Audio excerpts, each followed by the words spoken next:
Yeah, so all this is doing here is it basically just establishes the socket, opens it up, and then this is just a loop to keep it going, but for each connection that comes in, it'll submit a new thread to that executor service. Which this is it's basically the brains of it. I probably need to put an app controller in this, but it has all the different commands and it sends it off to do all these different things. So, but let's start this up.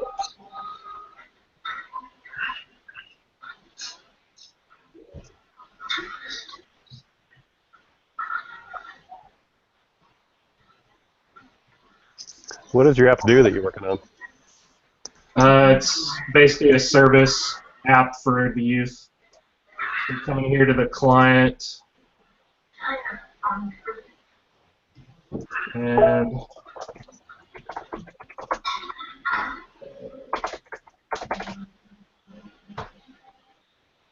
I mean, it's basically all it's doing, and I can start up multiple of these, and it'll handle all these different connections at the same time.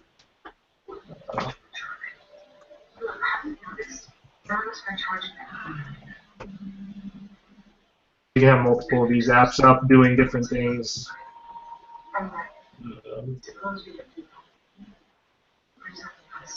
So that's basically it. I still have a lot more to implement. But that's basically what that thread client does. Is it allows multiple people to do the same thing at the same time, so it's not stuck on one person. It's really cool.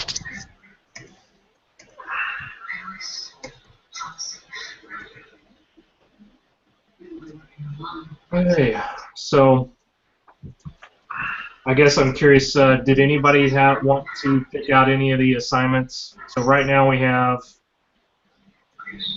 the view reports server-side code, so basically any of the information that it would need to pull. Really, we should probably, I'm curious where I got all that list. The districts one was one that we needed to do. So I'm just digging through the code right now.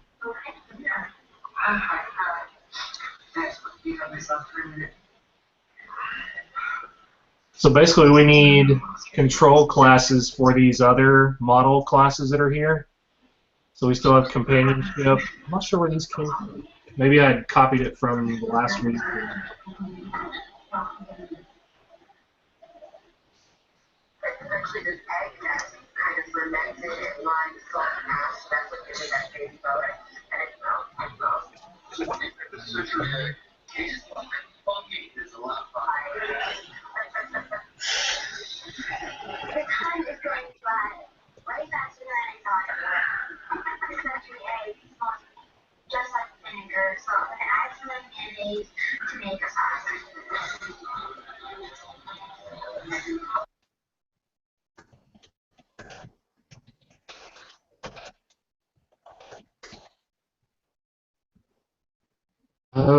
That should be it. So long story short on how I did the authentication, because we might not need this guy anymore. I mean, we could probably still use the table that was associated with this in the database. But the way I had been handling it was, where to go? That's in the app class. Nope, it's not. App doesn't really do much at all.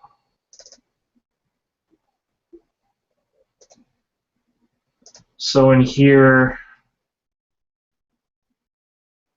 basically all I do is I get the text from each of these fields and send it out to see if it's authenticated. It's basically all it's doing is doing a print line. It sends this command which tells the server side, hey, I want to authenticate a member. The next line it expects the username. The next line expects the password. And then what it does is it passes back in the next line true or false, whether it passed or not. And if it does pass, then it goes ahead and closes the streams. You know what? I don't have a close socket. It also closes out the authentication panel and then opens up the main UI. I need to put some authorization into this, but otherwise it'll just set the authentication failed label to true, so you can see that. And that's basically all I'm doing. It's just doing a query against the database at this point. So I'm not passing a model class of any type. I'm just passing text over the port. Probably the worst way to do it in the world, but whatever, it works. Stop small. So let me set that. My server's still running too, so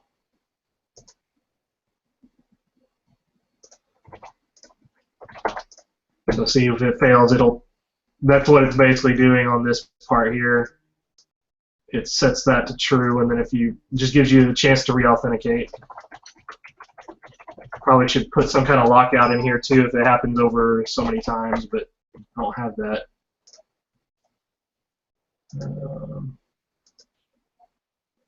But that's my thoughts only on this authentication class. So it might be something we probably don't need anymore.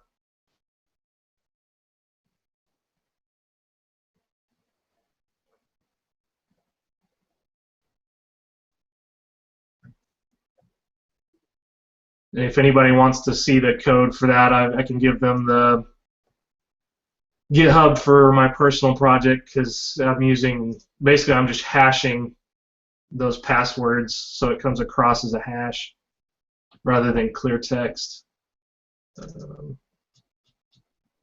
Where did I get? Here it is. So basically it just does a SHA-256 hash of the password and stores it in the database, and then when I go to authenticate them, it does the same thing, and if they match, it's good.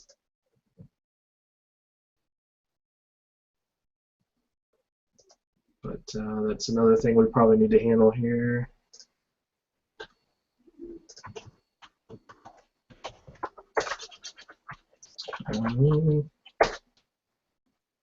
So we get all of our controller code.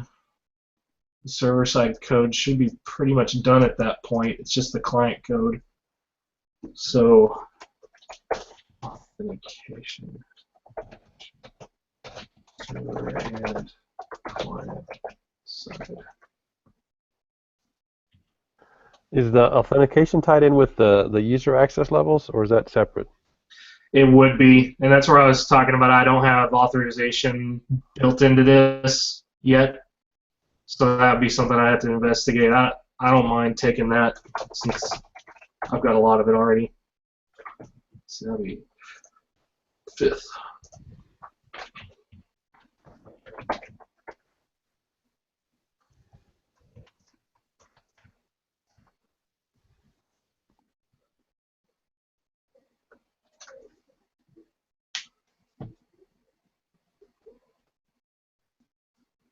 Any questions? Been really quiet. I feel like I'm the only one that's been talking. No. I'm just, my GitHub for some reason stopped working last week. I was going to ask, where are we putting the serialization and the HTTP connect in here? HTTP, I still haven't really figured out how to work that into here, but that was my question. I just have no idea how that's. Yeah. So I guess I'll go into the families one that I built.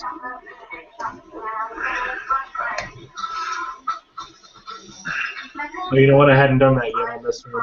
So that's where.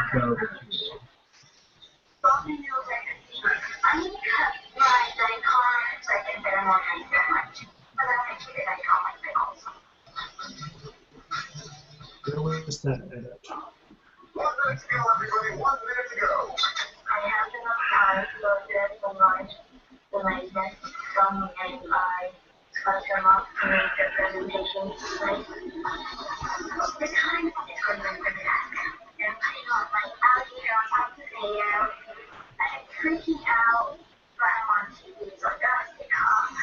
I've been jumping around on all these different cases, I'm trying to remember where I had serialization built in. It's basically where it's passing it from the client to the server Yeah. is where it gets serialized and deserialized. Oh my gosh. Oh, here we go. So this there is we the go. server-side client thread. So what it'll do, so it receives a command to either create a member, update a member, whatever. And it calls a method down here which passes that data, which is already, it's in JSON right now. So basically what it does is it creates a JSON, I forget what they call it, but it's basically a translator. Yeah. So then I just tell it, hey, I need a new member class, and I need the translator to take it from JSON, from this data, and put it in, format it in this class.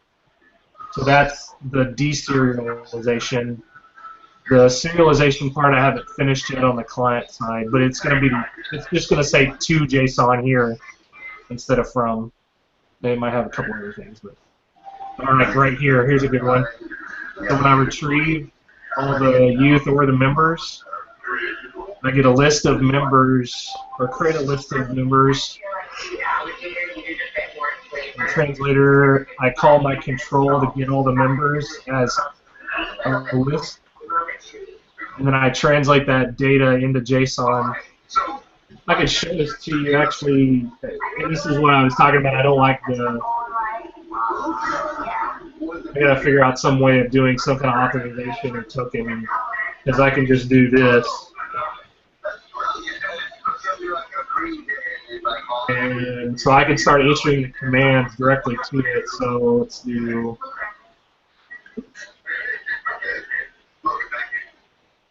retrieve. So see, that's the direct JSON that it sent to me. Yeah. And I would just have to deserialize it to be all the information I need. Gotcha. And that's the youth. Again, it's a set of all the data. But that's the serialization happening right there. So.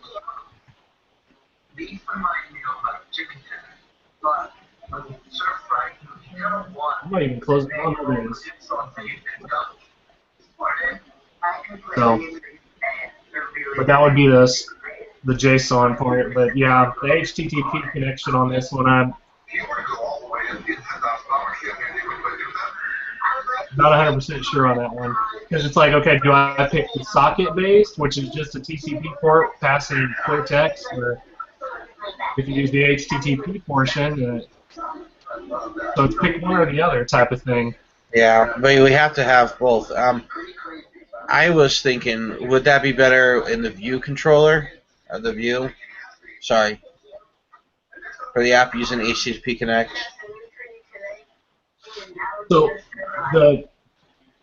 So where would you use the socket then? I don't know. It's like one or the other. That's exactly. That's what I'm saying. I really think we got to pick one and just in your own personal projects or personal repository, work on the other one to get it up to snuff. I don't know. I can't think of any way to attribute both of them into the same method. How about passing like a PDF document for download or something? Like a finalized report. Like a report to distribute and share, something that deserializes it, like your input, your say your families, have it put it into like a temp PDF file or something like that. Then you can pass that PDF file via HTTP Connect. Well, you'd have to go request it though, because I mean it would be the HTTP would be open. Well, I guess you could do it either way since we control both clients. Yeah. Now that I think about it. Yeah, you could just open up a HTTP socket on the client side and the server would push it to the client, but not sure how to handle that where they would know where it's saved to. Like it's not like it's not like in your web browser where you've got this little button down at the bottom where you can see where it was downloaded to. So we definitely have to think that through on how we want to handle that. 100%. Well, because if I download something on my phone, it just shows me right where it is in my notifications. Yeah.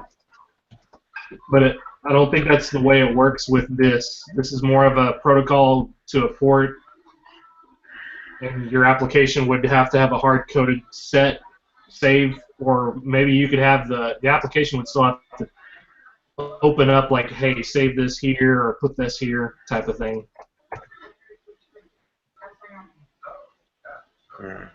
So Yeah, because I can just type in any web link basically that has a file to download, and my phone just automatically does it. yeah. So I know I'm just thinking it out loud here. Well, and that's because you have an Apache server that's always listening. Yeah. We would basically have to write some kind of or portion of the application where it's always open, listening for someone to download from it. Yeah. That would be something we'd have to research. I don't know. Does anybody want to take that up? I'll take it. It was my idea, so I can take it. Or maybe we could connect to a different site and a different server. What if we just had it connect to the LDS.org for the monthly message or something that we could use to connect that way? Is that feasible? It sounds fine by me. You could have like a message of the day. Yeah, no, I like that idea. Just some sort of link to grab that and then just connect that way. Yeah, I think that would be easier. Much better. It can download the monthly message PDF and. Yeah. Yeah. No, I like that idea better.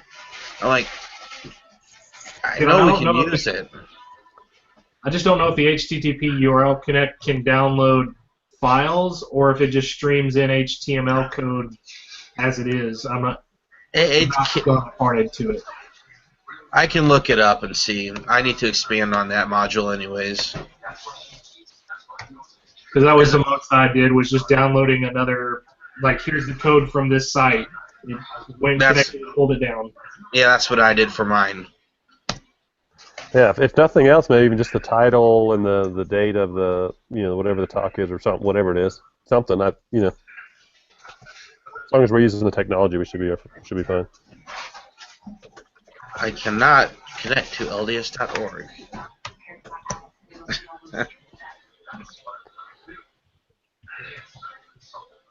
On most of all these server-side codes for the controllers, it's super simple, guys. So I've already done all the coding. Just copy it, make a few modifications, and you're done. Oh, and you can give some to me. I mean, seriously, that's all it is. Is just copy and paste and change the stuff around to match the class. Exactly. It was the initial research and figuring out how to get the Hibernate stuff to work that was the hardest. You can assign me a couple. I don't care. This research probably will only take me like a couple of hours. You can put me down for one too. Whichever one, doesn't matter. So this code that you're talking about that we can look at so we can copy and paste is just in the GitHub. Yes. Yeah. Which folder is it in, I guess? It's in the control folder.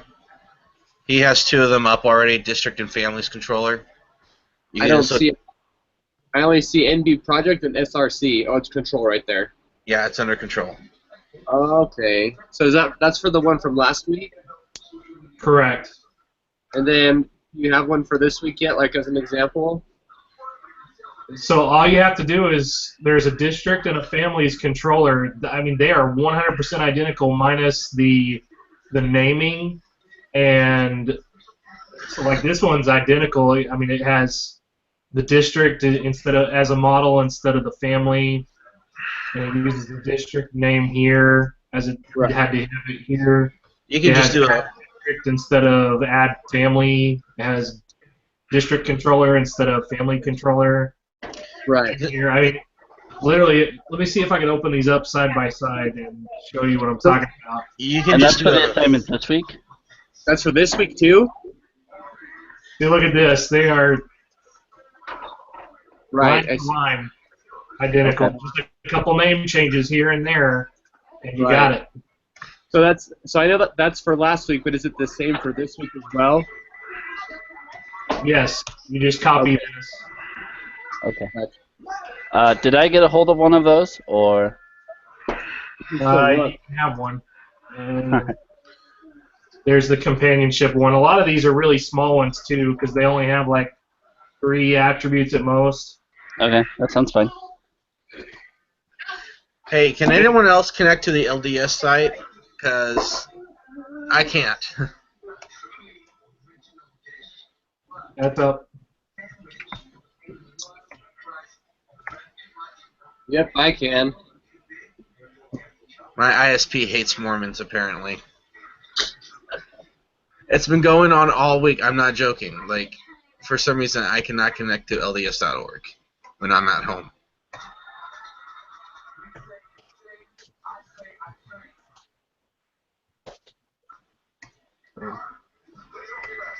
Well, hopefully by the end of this week we'll have the server side wrapped up, because the server side really isn't lots of code. It's the learning swing has been a pain for me. I thought it was easy at first, but figuring out how to get this thing to allow you to change the code is a pain, because it's all auto-generated, and like here's an example.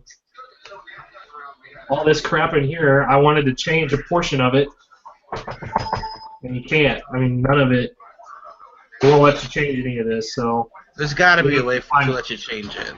Yeah. Well, you can try to, like, see here, this guy. You can customize code. There's only certain portions of it that you can do to customize it. Not all of these will have. This one, I picked a bad one. This one has all of them where I can set it to custom. I say copy it all to open up a new, One of these guys didn't have all the attributes that I could modify. Like right here, I can't modify this guy. That's the way he is. It's just knowing where to edit things and how to get them to do what you want them to. So.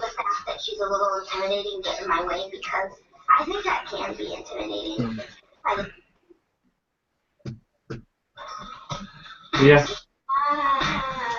So hopefully this week we'll have all the server side code done, and then the client side is next week. Not too bad, yeah. Yeah. I don't think it will be.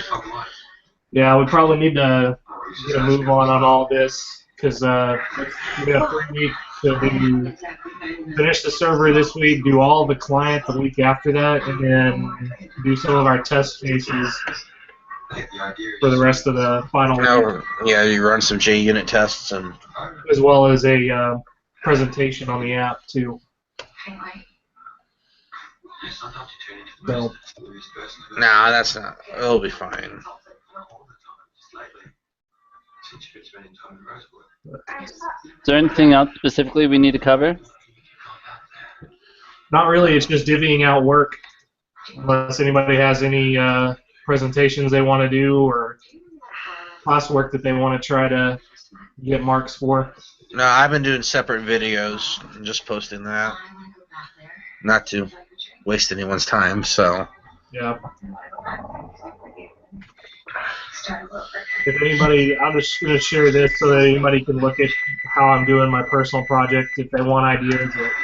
Not saying they're perfect, but it does help jog the mind and help you think outside the box. I don't know. So. How have you been doing on your grading so far? What have you gotten? What levels? Pretty horrible, actually.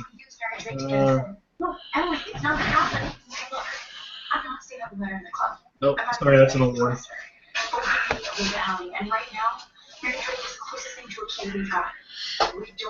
I think he's a little pickier this year, because I don't remember having to do a whole lot to get the agrees in the last couple semesters. So I'm pretty much on disagree on everything.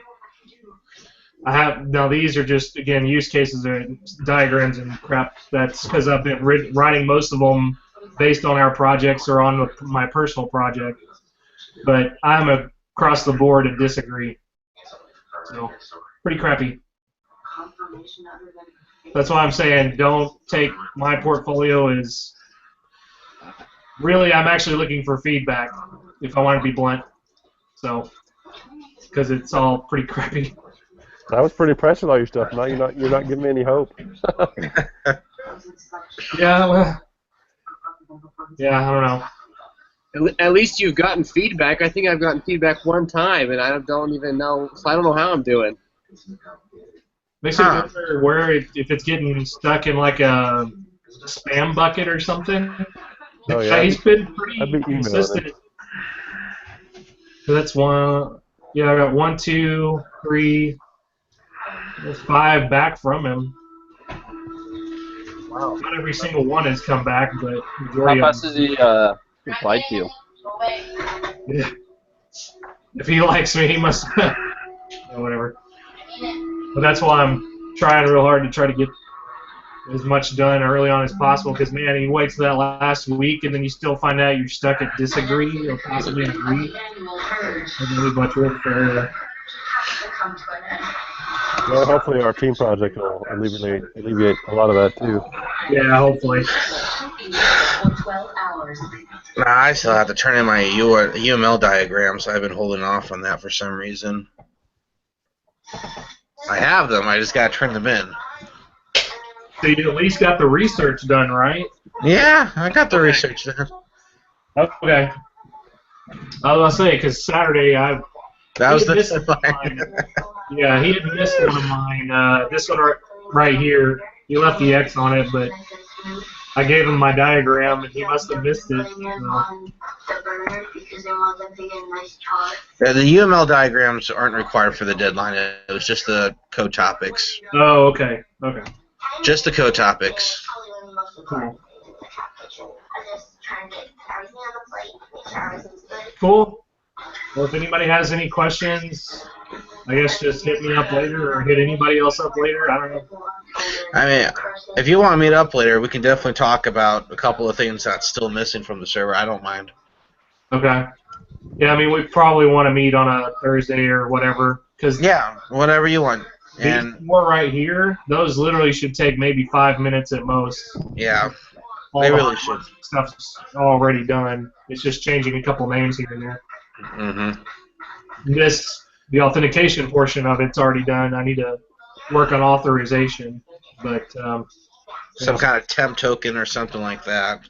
Yeah, I think I'm just gonna keep it super simple. I'm gonna have like what he was saying, a Boolean where it just says, well, we need to have probably a string because there's 3 different ones, right? Yeah, I would do a generated string somehow. Yeah. Just like a temp generated string. Yeah. And if it matches what the server has for that session ID, then then proceed processing the whatever you're asking. Cool. Awesome, guys. Any questions? No. No, looks good. We'll see y'all next week. Yeah. Yeah, I'm good. Thank you.